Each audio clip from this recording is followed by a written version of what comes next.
राज्यात काहीही घडलं तरी देवेंद्र फडणवीसांना बदनाम करण्याचे किडे विरोधकांच्या डोक्यात सतत भिरभिरत असतात। याचं ताजं उदाहरण म्हणजे मंत्रालयात एका महिलेनं देवेंद्र फडणवीस यांच्या नावाची पाटी काढून खाली फेकली। बस झालं। ही बाई कोण, कुठून आली, तिचा उद्देश काय याची कोणतीही माहिती न घेता विरोधक तुटून पडले।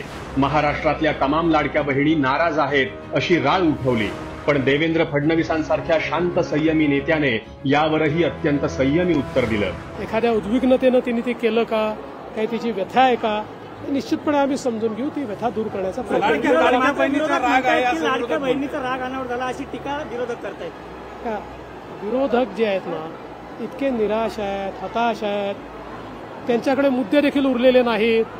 त्याच्यामुळे आता खरं म्हणजे मला जर टीका करायची असेल तर अनेक गोष्टी मी सांगू शकतो की त्यांच्या काळामध्ये किंवा त्यांच्यासोबत काय काय झालेलं आहे, पण कोणी खालच्या स्तरावर उतरलं म्हणून माझ्यासारख्याने थोडी उतरायचं असतं। या घटनेच्या चौकशीअंती समोर आलं की सदर महिलेची मानसिक स्थिती नीट नाही।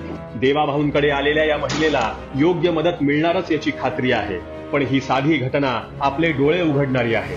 एकीकडे राज्यात काहीही घडलं तरी देवेंद्र फडणवीसांच्या नावाने त्रागा करणारे विरोधक आणि दुसरीकडे सर्व दिशांनी येणाऱ्या आव्हानांना अत्यंत शांत आणि संयमी वृत्तीने हाताळणारा नेता।